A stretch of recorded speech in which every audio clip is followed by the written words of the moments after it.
Meditación al Evangelio con los psicólogos y misioneros Rafael Aníbal Cortés y Mónica Dairén Ospina.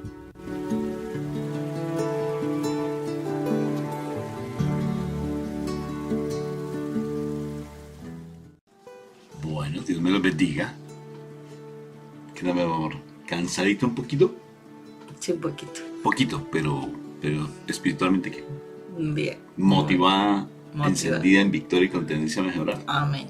Sí. Sí.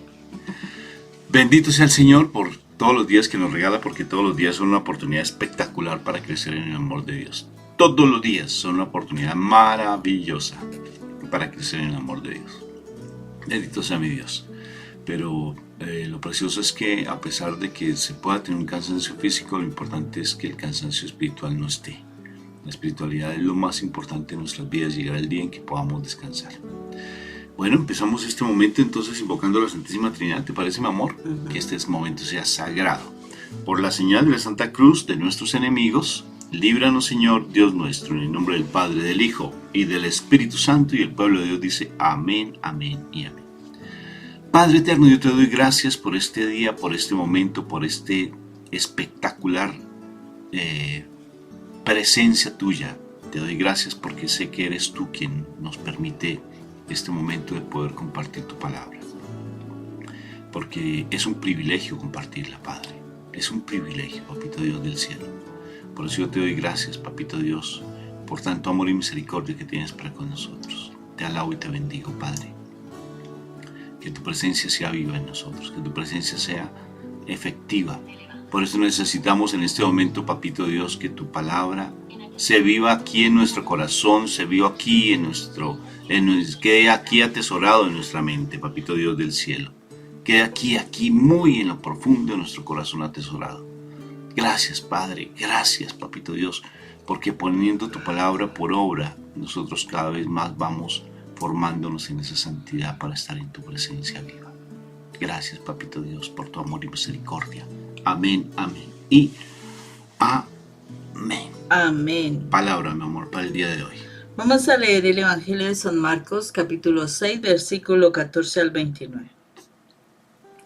En aquel tiempo, como la fama de Jesús se había extendido, el rey Herodes oyó hablar de él. Unos decían: Juan el Bautista ha resucitado de entre los muertos y por eso las fuerzas milagrosas actúan en él. Otros decían: es Elías. Otros: es un profeta como los antiguos. Herodes al oírlo decía: es Juan, a quien yo decapité, que ha resucitado. Es que Herodes había mandado prender a Juan y lo había metido en la cárcel encadenado. El motivo era que Herodes se había casado con Herodías, mujer de su hermano Filipo, y Juan le decía que no le era lícito tener a la mujer de su hermano. Herodías aborrecía a Juan y quería matarlo, pero no podía porque Herodes respetaba a Juan, sabiendo que era un hombre justo y santo, y lo defendía. Al escucharlo quedaba muy perplejo, aunque lo oía con gusto. La ocasión llegó cuando Herodes, por su cumpleaños, dio un banquete a sus magnates, a sus oficiales y a la gente principal de Galilea. La hija de Herodías entró y danzó, gustando mucho a Herodes y a los convidados. El rey le dijo a la joven: pídeme lo que quieras, que te lo daré. Y le juró: te daré lo que me pidas, aunque sea la mitad de mi reino. Ella salió a preguntarle a su madre: ¿qué le pido?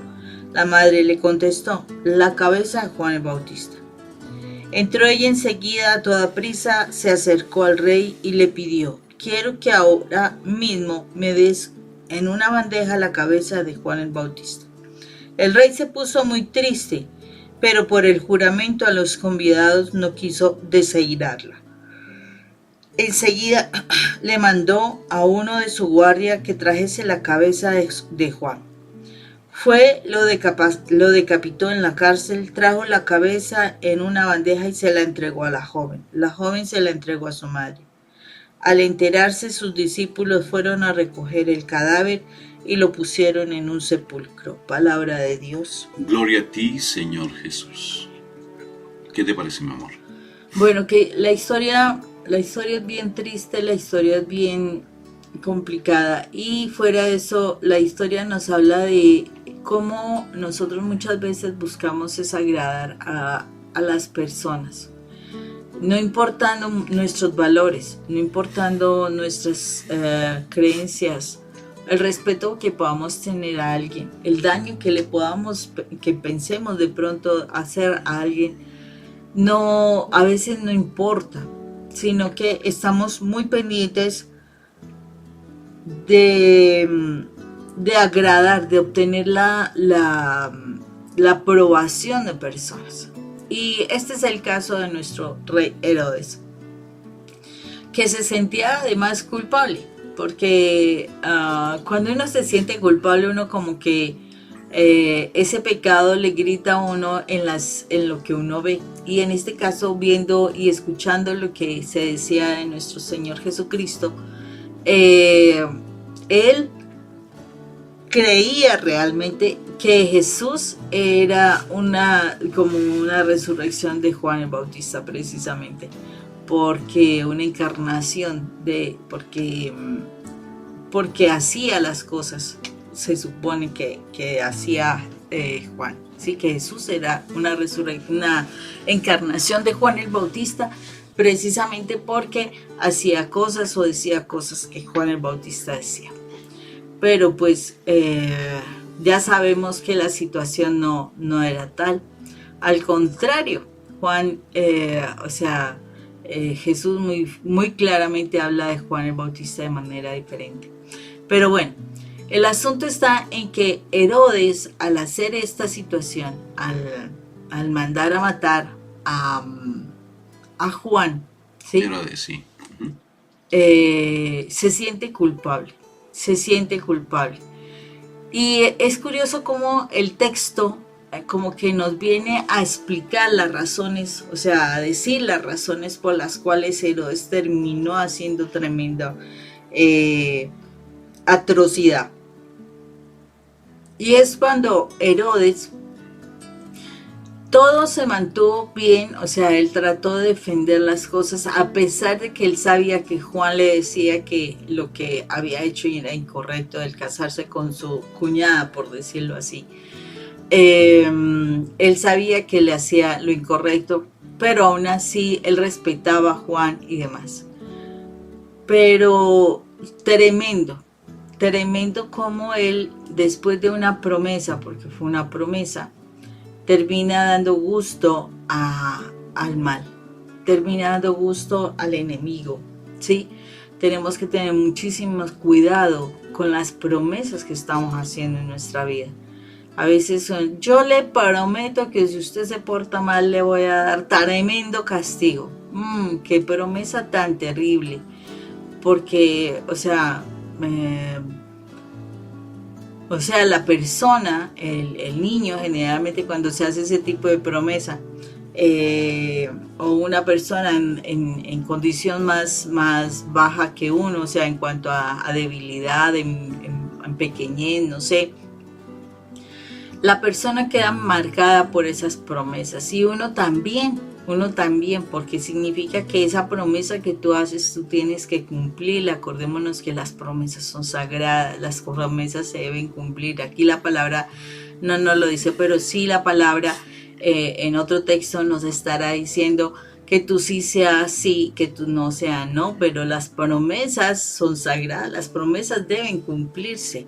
Y en este caso, Herodes se comprometió, hizo un compromiso con la hija de Herodías, quien era el pecado, estaba en una condición de pecado bien importante, porque una madre demandar a su hija a hacerlo mal, o sea, solamente pongámonos a pensar en eso. No solamente se estaba condenando a ella, sino que hace que su hija se condene, porque la lleva a hacer algo incorrecto, a pedir algo incorrecto. No, y a seducir, amor. La pone a seducir a un hombre, amor. La está utilizando de muchas maneras, ¿cierto? Porque fue como generar un encantamiento en el rey Herodes, en todo su séquito de invitados, pero es una situación donde se está utilizando a los hijos para lo malo. O sea, eh, a veces, o sea, uno como padre a veces falla, uno como padre a veces, o sea, pide cosas pues locas, ¿no? Pero en la realidad, que no sea que se pida a los hijos hacer el mal.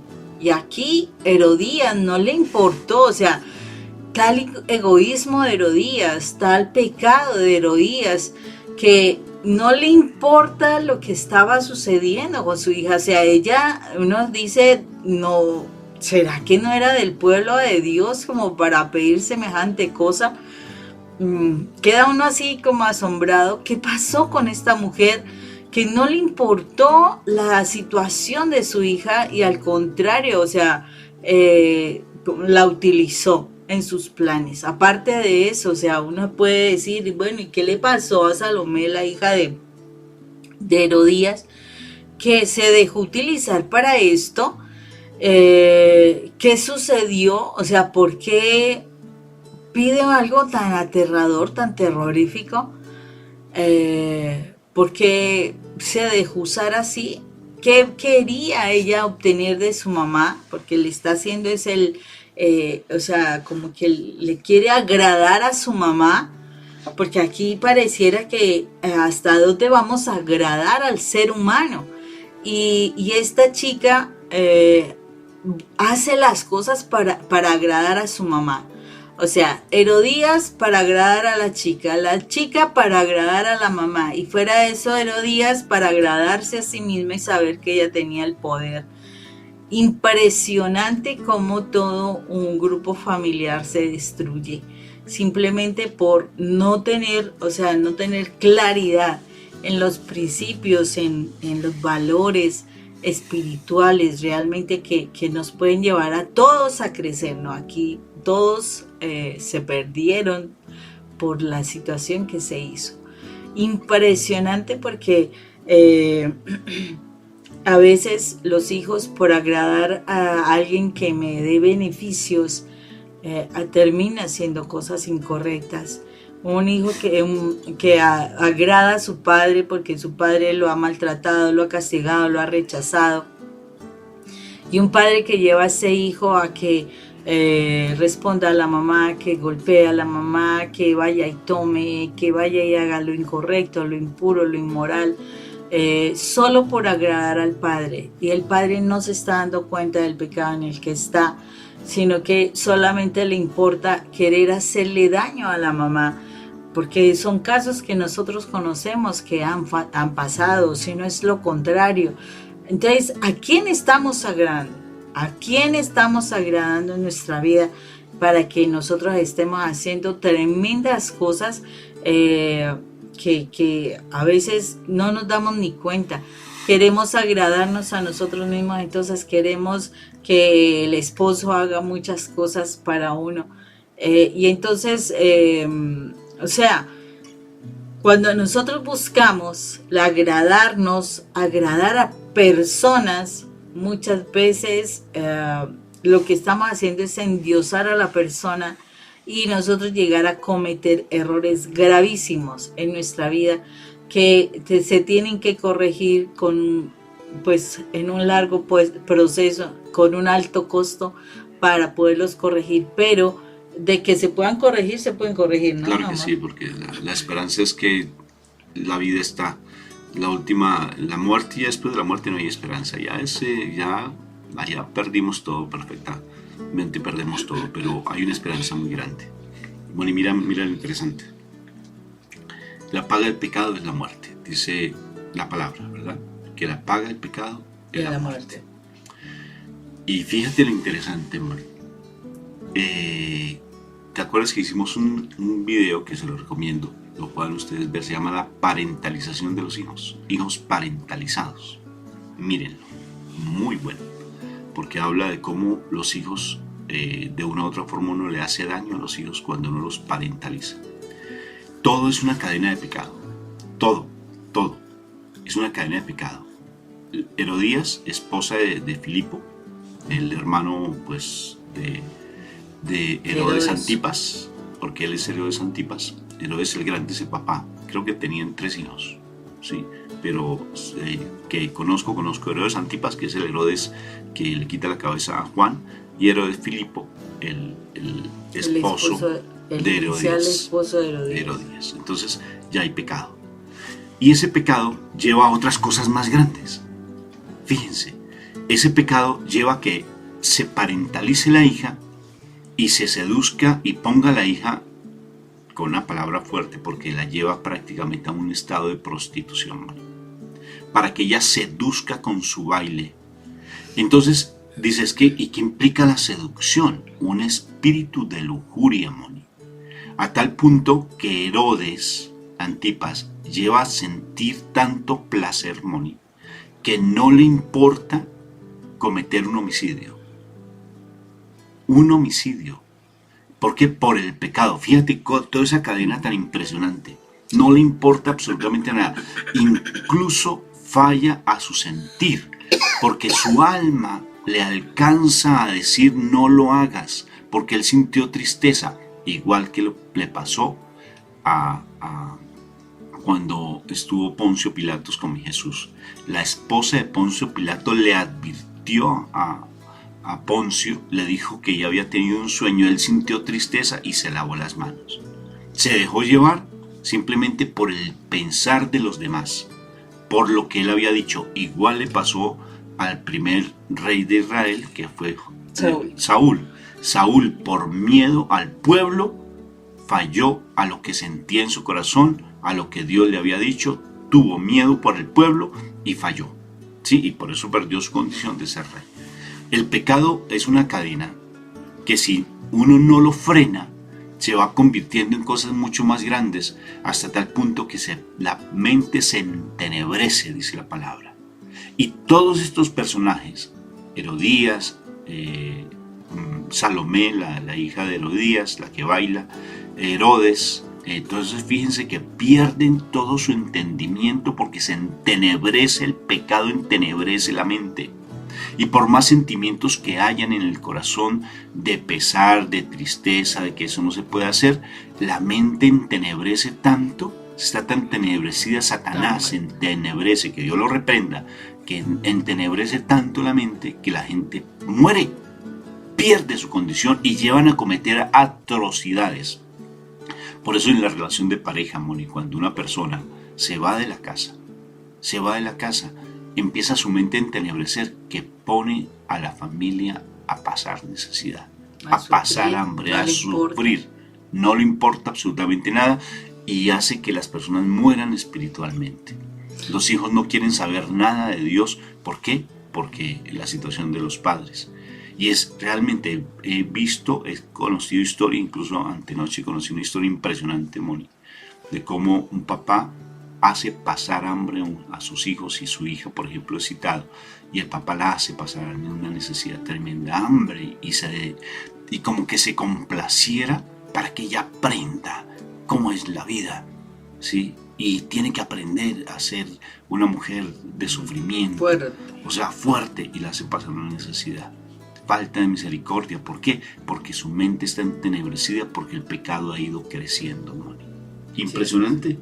O sea, fíjense que todo este pasaje habla de lo que es la muerte con el pecado y lo que se da todo con base en el pecado. Hasta dónde se llega a dónde lleva uno a las personas con pecado. Hasta los hijos se pierden, mira. Hasta los hijos se pierden. Todos. Nosotros trabajamos en cárceles de menores y asistimos a cuando había, por ejemplo, un juicio con los jueces, los fiscales, defensores, mejor dicho, todo ese espacio del juicio. Si nos ponemos a mirar un juicio por homicidio, la muerte de Juan Bautista, ¿quiénes son culpables? Todos son culpables, igual que le pasó a Pablo, por ejemplo, cuando estuvo cuidando la ropa, cuando estaban apedreando a Esteban. Él es culpable del homicidio por haber sido cómplice, así sea un niño, fue cómplice por haber estado cuidando la ropa, porque fue cómplice de un homicidio. Y todos allí, inclusive los que estaban pendientes, eran cómplices de ese homicidio. Todos fueron cómplices. Y acuérdate que la paga del pecado es la muerte. O sea que ten cuidado con ser cómplice de algo impropio. Simplemente te puede dar un sentimiento de dolor, pero no actúas. Sabes que algo está mal, no actúas por miedo a los demás. No actúas. Ves que tu esposo está haciendo algo impropio, tu esposa hace algo impropio y no actúas. No actúas. ¿Por qué? Porque te da miedo de lo que puedan decir.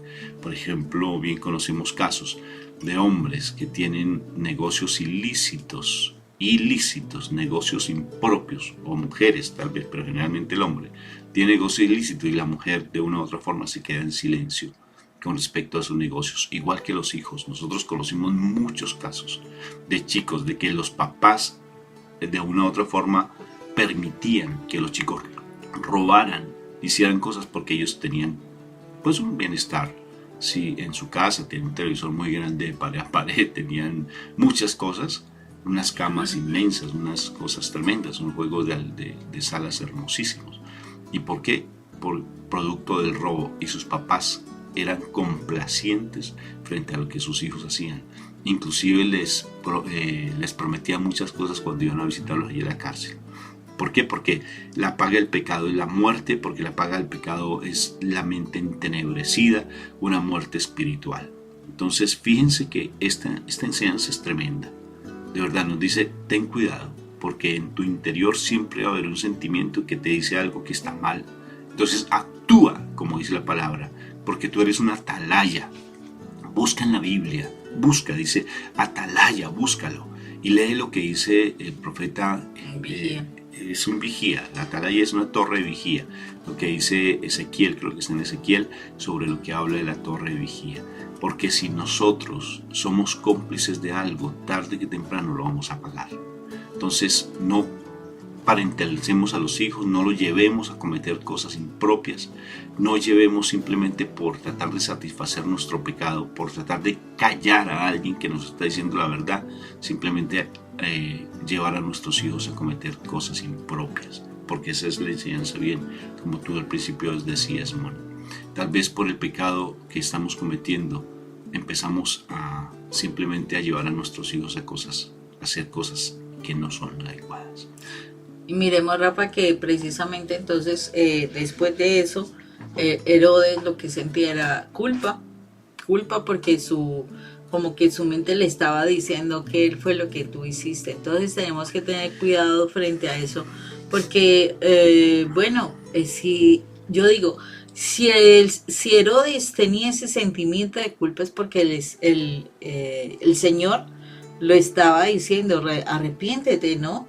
Entonces, ¿cuál es la actitud que podemos tomar? Porque es que, o sea, acordémonos, todo pecado puede ser perdonado, menos el que es de contristar al Espíritu de Dios, que es diferente. Pero dice, todos los pecados pueden ser perdonados. Entonces, si esto le estaba generando ese sentimiento de culpa, lo que se estaba el Señor como moviendo en su corazón, en el corazón de Herodes, era el arrepentimiento, ¿sí? El arrepentimiento. Él era consciente de qué fue lo que pidió, él era consciente de qué fue lo que sucedió, qué fue lo que terminó haciendo.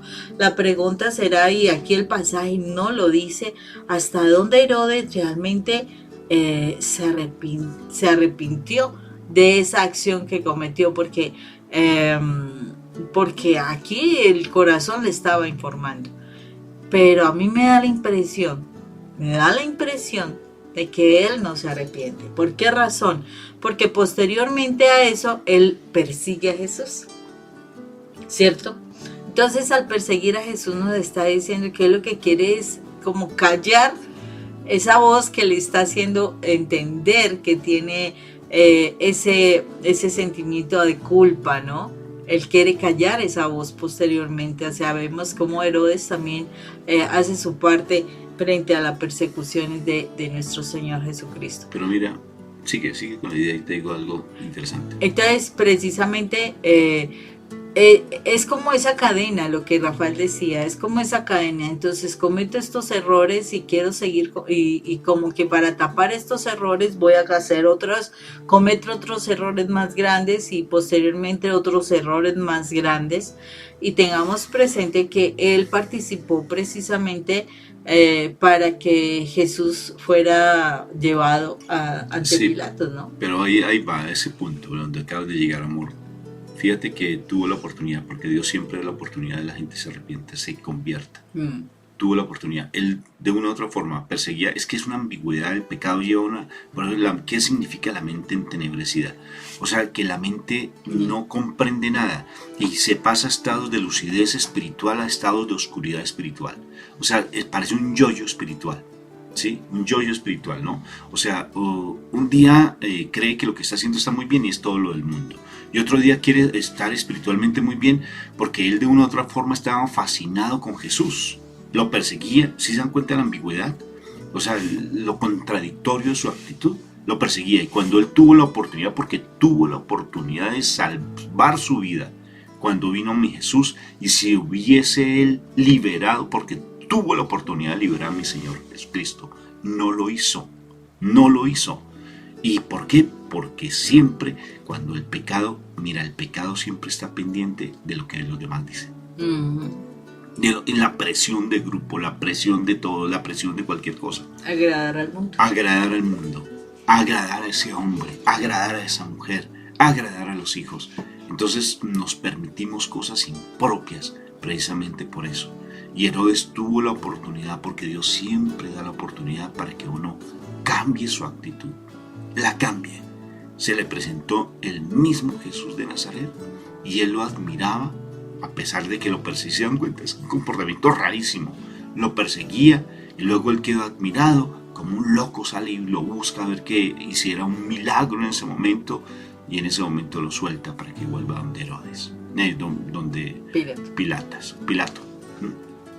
Entonces, fíjense cómo es, lo que quiero decirles es cómo una mente está tan enceguecida, cómo se actúa como un loco, a pesar de que aparentemente esté muy bien.